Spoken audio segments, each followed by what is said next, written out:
This is Motorsport Radio. Hello, I'm Lester. Thank you very much for tuning in to this special TCR UK report. Yes. On the line, please welcome our TCR guru and also the Checkered Flags TCR guru. It is Mr. Phil Kinch. Hello, Phil. Good evening. How are we all? Welcome back as well, I must say. So, yes, you were at Silverstone and to witness the first ever TCR UK. It's finally happened. Indeed. And we had a good couple of races. And, yes, I think it was fair to say, myself, as an actual neutral, there were mixed reviews, but I would attribute those mixed reviews down to partly people who were very sceptical about it anyway in the lead up to the season, and people who probably wanted it to succeed, and then there was you, of course, the TCR guru. Yeah, exactly. Sat in the middle. Yes. It was. I'll be honest. I'm going to see it as a positive start to the series and a positive weekend as well. I was trackside on Friday and on Sunday, so it was good to get to see the drivers. Get some time on the track and the cars and everything, meeting the different drivers that are taking part and having a chat with them. I think they had a good weekend. I'll be honest. You had the normal situation. Drivers' teams getting used to the cars. They've got a few teething situations, but at the same time, I think there are also a few surprises as well. So the racing, I feel myself generally was quite good. There was quite a bit of overtaking going on with the midfield. There was your typical touring car and nudges and bumps and pushes, as you would expect. So I think, overall, I think it was a pretty positive start for the series itself. Yeah, certainly. Well, depending on your point of view of it anyway, I would urge anybody to keep an open mind on it. It's a new thing. It's just started out. It's not going to be straight away the world's most amazing, exciting thing. It's like, and I likened this the other day to it being like kind of a newborn baby. It's not going to be. It's just literally been born. It's the first one. So I'm using, an analogy I'm using is a film that is one of the favourites for my wife, which is Field of Dreams. So if anyone has seen it, Ray Liotta, baseball player, and plays the baseball player in the film, and basically says to Kevin Costner's character, if you build it, they will come. That's the way I'm looking at TCR UK. It's underway. It's had its first weekend. We've had a couple of races under our belt. And like I say, from my point of view, from watching the racing trackside, I enjoyed it and I thought they went quite well. So if you let the racing speak for itself, again, people that are interested, teams that are interested, the series is looking to get more entries involved. There is rumours, talk, potentially. You know something, don't you? What's happening, Phil? Let us know. No, I cannot speculate. However, no, there's, like I say, there's a lot of talk of, some of the teams were potentially one-off entries that could change. And obviously, as soon as it's announced or confirmed, TCR UK will obviously release anything. But at the same time, there was also quite a lot of people there from various aspects of motorsport, I think we'll politely say, that were very interested, that seemed to enjoy themselves. So you never know. The series is looking to get more cars on the grid. At the same time, they're very happy with what they've started off with. And again, generally a very positive reception to what took place. I would understand that there will be or would have been some other teams who own TCR cars closely watching or maybe attending the event. You don't have to confirm if that was the case, but I would imagine they would be interested. Very, very interested parties, I think I'll leave it at. It was good to see people there from various different levels of tin top motorsport, shall we say. And it was good to see, again, not just people in the sport, in the arena of motorsport themselves, but it's the fans as well. There were quite a lot of people there to start off with, considering this was billed as almost a club event, with the BRSCC being involved as it is with TCR UK. So I think one big sort of tick in the box for myself was the fact of they were, they allowed the public to go onto the grid just before race one. Oh, that's good. You had all 13 cars lined up in their grid spots, and the public were told, everyone, this was over the age of 16.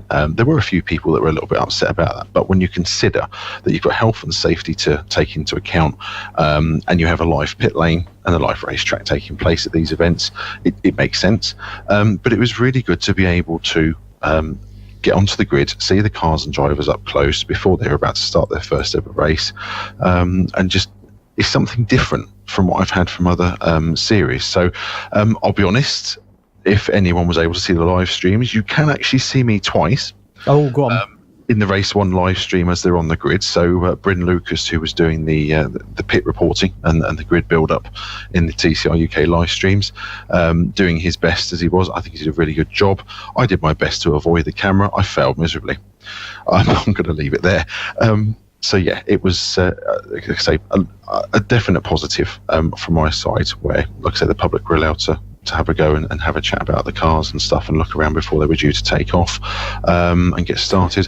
And definitely a situation, I think, is something they're going to repeat again at most rounds. Well, I was going to ask about that because it does seem like, anyway, because I didn't know any of that family-friendly openness and welcoming atmosphere, similar to like what the British GT Championship do. They regularly have pit walks, and if there's time, there's grid walks as well. Oh, even the dog agrees. Yes, even the dogs agree. Yes, they do indeed. So yes, no, we found it very friendly. I'll be honest. Again, it's the first time for myself and my good wife Nick as well, going to a BRSCC event, and yeah, we enjoyed ourselves. It was really good atmosphere. It was very friendly. Myself, I went on the Sunday more as a fan, to be able to enjoy the situation as a fan and not as media. And again, everyone was really open. Yeah, I got to have a chat with a lot of the drivers, a lot of the team members. Oddly enough, quite a few people recognised me. I'm not sure why. I think they've heard of this TCR Guru thing that apparently is going around. I'm not sure if you've heard the guy as well. But yes, it was good fun to have a chat with everyone, get to know everyone, see where they were coming from and what they were looking forward to doing. Very friendly atmosphere. The fans seemed to enjoy themselves, cheering on their various drivers when we were trackside with them. So yeah, I think it was really something that's really enjoyable, really friendly, and yeah, I'm hoping, all being well, to be able to go to another event myself this year as well. So yeah, something definitely worth giving a go. It's not expensive to get a ticket. I'll be honest, I believe it was about £10 to get a ticket up front for the weekend. So that's quite cheap. That is club level pricing, isn't it? So it's quite cheap to go to. And again, that's obviously down to what the circuits sort of are looking for ticket prices and stuff and all that sort of thing. So I'm finding it sort of I'm trying not to choke. I had fun. I enjoyed it. A lot of people probably expect that, but yes, as a genuine fan, going back to a motorsport event after a few years, I found it really good. And it's something I'd recommend as being different for fans to have a go at and see what it's like. Certainly, yeah. And I mean, talking about the actual race itself, there were some quite big names, established names, household names, if you're already into your motorsport, and we're presuming that's the level that you're listening to this from. I suppose the two biggest names coming in from a British audience would be Dan Lloyd, Aidan Moffat of BTCC fame. Exactly. And Stuart Lyons as well. Sorry, Stuart. Oh, and Stuart Lyons, of course. Yes, we can't forget Stuart. Dan Lloyd. If people aren't aware, he's got a bit of a TCR background already. So last year he took part in the TCR International Series for a small time, and he also took part in the balance of performance test that took place in Spain earlier this year. So Dan's got a bit of experience with TCR, and to be honest, his deal with West Coast Racing was a one-off entry. I wouldn't be surprised if after his performance on Sunday, 2 race wins, so he's a double race winner already. That sets a precedent, because that's quite a difficult thing to do in a TCR series. Well, in any series, really. In any series, yeah, exactly. And also a pole position as well. So he's basically walked away from the weekend with a maximum score. hopefully, Dan, I know when I spoke to him, was very, very hopeful and very positive about being able to come back, getting a deal in place so he can carry on with the season.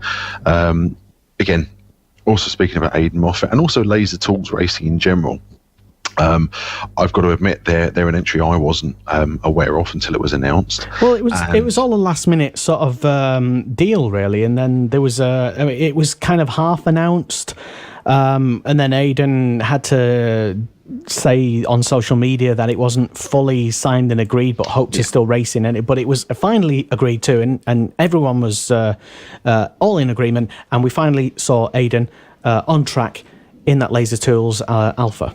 And I'll be honest, they both Alphas look great. Not just Aidan's, but also Derek Palmer Jr.'s as well.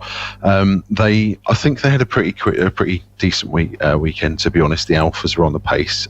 Aidan was quickest in free practice 2, I believe, on Friday, which was the quickest session out of the 3. And again, he was on the pace. He was looking good for pole position in qualifying until Dan beat him by mere thousandths of a second. And the other good thing is as well is that Derek Palmer Jr. Showed a lot of pace in the second Alpha as well. Unfortunately, he had the lion's share of the mechanical problems with the fuel injector, keeping him out from qualifying, up until qualifying, so keep him out of some of the practice sessions, and also having a misfire issue in race 1 as well. However, in his defence, despite spinning race 2, Derek was able to keep up with Ollie Taylor, who was running originally in 4th place in race 2. Again, from trackside, he was able to sort of keep a lot of pace.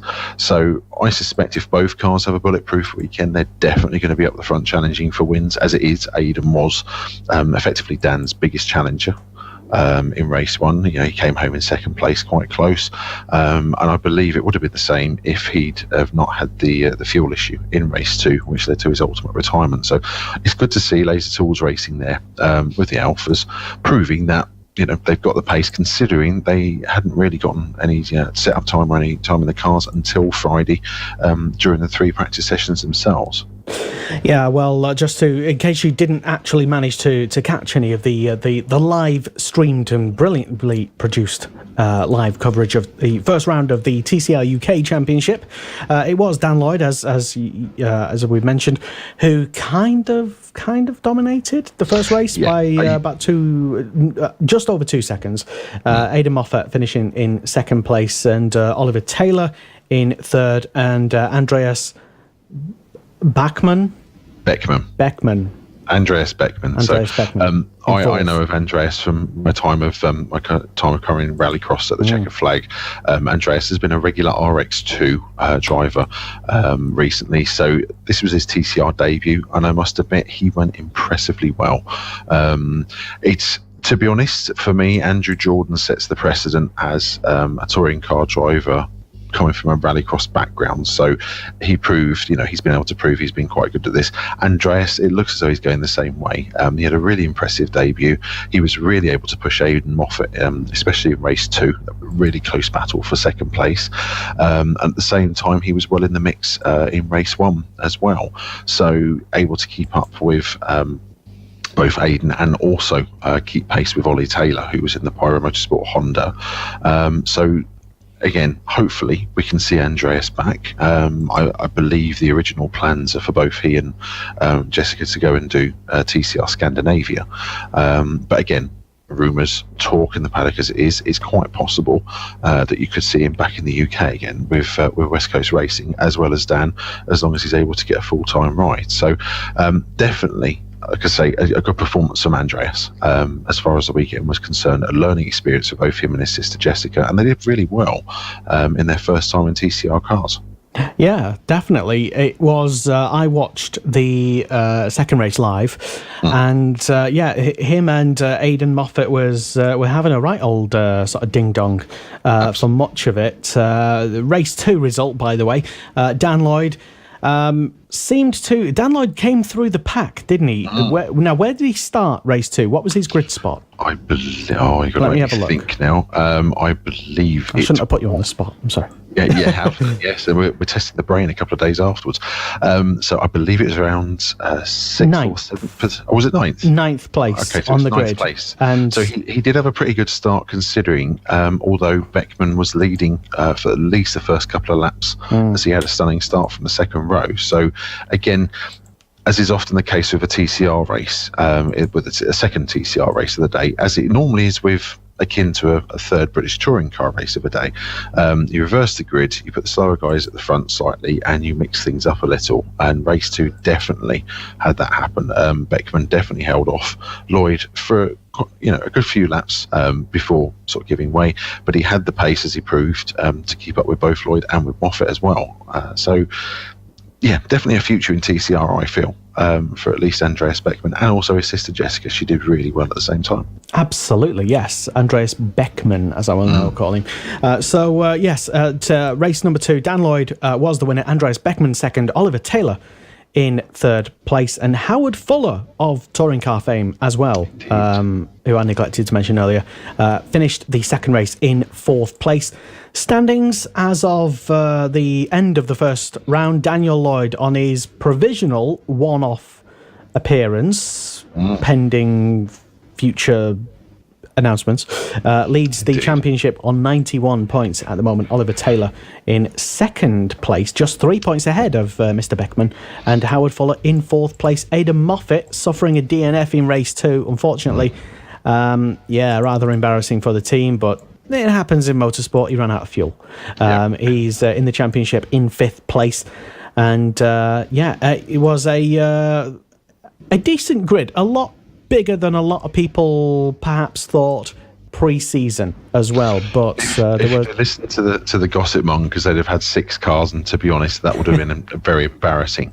The fact that there were 13, and the fact there's also international interest there as well. Ollie Kangas from LMS Racing, who has raced in TCR Germany and is racing this year in TCR Scandinavia. So this was effectively a test for him after taking part in the 24-hour race previously. Having the 3 West Coast racing cars there. So as you say, Andreas Beckman and Jessica Beckman taking part. Again, international flavour there as well. So the fact that the series attracted some international drivers was really impressive, and at the same time, the fact they also attracted drivers that have come up through the ranks as well from other series in the UK. So people like Darrell Wilson, who's done the VW Cup and Britcar Endurance. I'm going to give him a comment because, to be honest, on Friday the car was up, Honest Jack's not going anywhere because he was waiting for some parts and some work by Kissling Motorsport, who run the Opel TCR program, to give him some assistance with. And yet on Saturday, when he was able to go out in the warm-up and also in qualifying for quite some time, Darrell held P1 in qualifying before the track started to dry up. So he did really well, also in both the races. Unfortunately, a slide off into the gravel in race 1, but in race 2 he was very feisty and holding his own in the Vauxhall Astra, as it is in the UK. So I was really impressed with that, to be honest. The Astra can't be missed. It's bright green. I think it's brilliant myself as a Vauxhall touring car fan. So yeah, he did pretty well. And I'm also going to give a shout out to Lewis Kent as well. Again, Lewis gave a lot of pace and showed a lot of pace in both practice and qualifying. Himself, again, he was another driver that was P1 for quite some time in qualifying before the slick tyres went on and time started to tumble. Unfortunately, he suffered an issue with the turbo in both race 1 and race 2, so that's why it looks as though he unfortunately dropped through the field at the time. But Lewis is really looking forward to getting back out again at Knock Hill in May. Like I said, having a look at the car, seeing what the issues are, getting it fixed and getting out. In practice, he was really quick, and in qualifying, he finished 4 tenths behind Dan Lloyd on pole position and was behind 3 BTCC drivers, 2 former, 1 current. So you can't really complain for a lad of 18 years old who's moved up through the BRSCC ladder himself and is looking for more success in a TCR series, which he sees as currently as one of his future steps. And for those who don't know about how Lewis Kent actually got the car and got the drive in TCR as well, That's an amazing story. Just tell us. I mean, because he has, I think, he must have the biggest smile on his face and the best ever birthday present by anyone ever. Just tell us what and how it came about. I had a chat with Lewis at Autosport, having had a bit of sort of contact with him beforehand to arrange an interview, and that's where he explained that basically for his 18th birthday, his grandfather purchased the Hyundai for him. Now, most 18-year-olds, would love a family member to buy them their first car, and at least it's normally a road car, I think we can all admit. So to be able to have your granddad sort of say, right, here's the keys, here's the paperwork, this is your first race car, is amazing. Did he even have a driving license though at the time? I believe so. I didn't ask that question. Yeah. I was more in awe of the fact that his grandfather's bought him this a racing car, let alone a normal car. He's bought him a racing car. Yeah. So that I was very impressed with. And again, like I say, Lewis is really up to the challenge here. He's looking forward for what seems to be a positive season.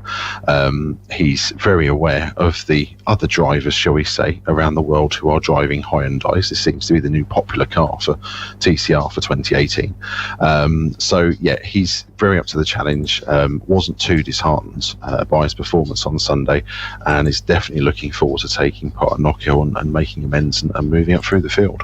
Absolutely, yes. It's a fantastic start for him in the TCR UK Championship. Next round is, as you say, at Knockhill next month in May. And then they go to Brands Hatch for round 2. Then it's Castle Combe. Wow, that should be good. And then Alton Park, followed by Croft, and finishing the season at Donington. I feel like the championship at the end of the season will almost look and feel entirely different, because there will be probably, I'm guessing, a lot more entries, a lot more different faces, a lot newer faces, people moving over from other touring car places, a lot more. It will grow and grow, I feel. Yeah, it's like I said, the interest is going to grow. It's going to be something that builds as it goes along. The racing is going to be the spectacle. That's what's going to help the series along more than anything else. I wouldn't be surprised, as you say, there are more entries expected to turn up as the season goes on. There have been interested parties that were there at Silverstone on Sunday. I shan't go into names or details, but it was very interesting to see the people that were there. I'll be honest, I have my own theory as well as to one particular driver I'd like to see turn up, and I wouldn't be surprised. So I'm going to shock the establishment. I believe that at some point during the season, I could be wrong, and I'll happily admit that, come Donington if it's not happened, but I wouldn't be surprised if we see Matt Jackson turn up in a TCR car. Possibly. Again, if it happens, it happens. If it doesn't, fair enough. But yeah, I know the series organisers, as far as they're concerned, they're looking to get more entries in. They're working very hard to, fine-tune the product as it is now. We've had the first couple of races. They want to make it better from there, and basically just make it as appealing as possible, as enjoying as possible. Give the fans a very good time a day out at a motorsport event, which is what you want, and just basically make sure they're offering the best product that they can as far as the TCR series is concerned. So I can say from experience, having had a conversation with a certain Marcello Lotti at the trackside on Friday, he is very impressed with what he's seen with TCR UK, and his long-term goal is to sort of see TCR UK as one of the big series in the TCR family. He sees. Well, how can it not be, really? That's just some British arrogance there, right? Oh, absolutely. Yes, that's what we like, British arrogance. But yes, he sees Germany, Italy, the UK, and Scandinavia as the big touring car markets. And as far as he's concerned, he's got a TCR series now in each one of those, or there is a TCR series underway in each of those areas. And he's looking for TCR UK to grow. So he's doing everything possible to make sure that this works, because it's something he feels, there is a place for. Yeah, I suppose if there wasn't a place for it, then there wouldn't be so many TCR championships knocking about, would there? Exactly. So, it's kind of slowly building and building up to the level perhaps where he wants it to be.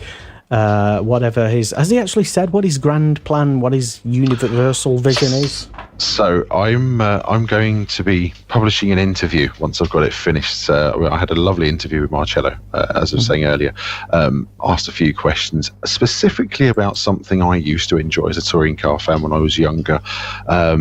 I'm not going to go into details, but I like the sound of what I hear, and I think touring car fans will like it too. Is it a night race? No. Okay. No, we have that in the endurance classes. Don't need that in a sprint race. No, it's definitely not a night race. But yes, if his plans come to fruition and he's able to make it work, and knowing Marcello, when he puts his mind to it, he makes this work, then it is a case of this is going to be a very, very surprising and enjoyable event, I think, as well. Is it an endurance race? No. Okay. All right. So then... Let's try that. I'll give you that. 10 out of 10 for effort, as always. Okay. Well, tell us then what we can expect from Phil Kinch, the TCR guru, soon.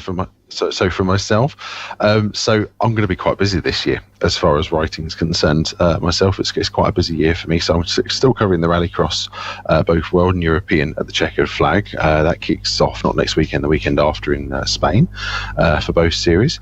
I'm going to be also helping out with the TCR UK coverage, and also helping out with the WTCR coverage as well. So checkered flag is keeping an eye on WTCR this year. I forgot that was still a thing. Yeah, so which happened, like I say, it all kicks off this weekend. So that's happening. Again, on that sort of things, very full grid, 25 cars, which is a lot better than last year. So yeah, going to be keeping an eye on all that. And myself on the blog, the TCR Guru blog, I'm going to be exclusively covering TCR Europe. So again, trying to get as much coverage out there of Rallycross and TCR racing as I enjoy, and hopefully as much as the fans enjoy as well.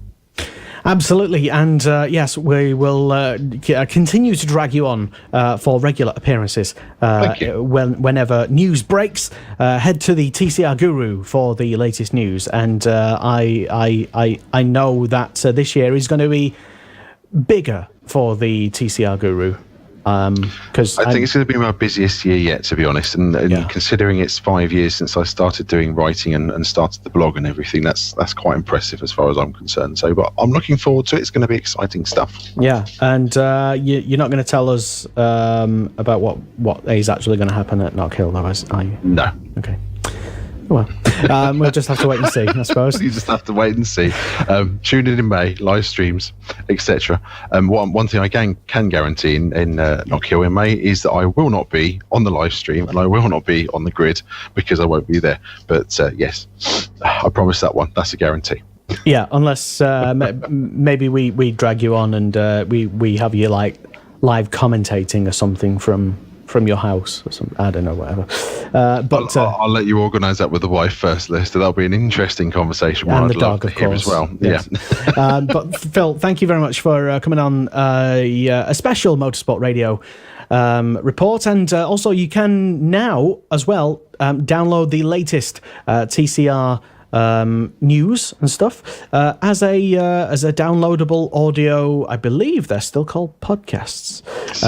So you can now find a brand new Touring Car Talk podcast, and it will be literally all about touring cars of any description. So, I like the sound of this. I may go and listen. Yes. For now, we will kind of drip feed whatever TCR and touring car related stuff on there that you can pick up.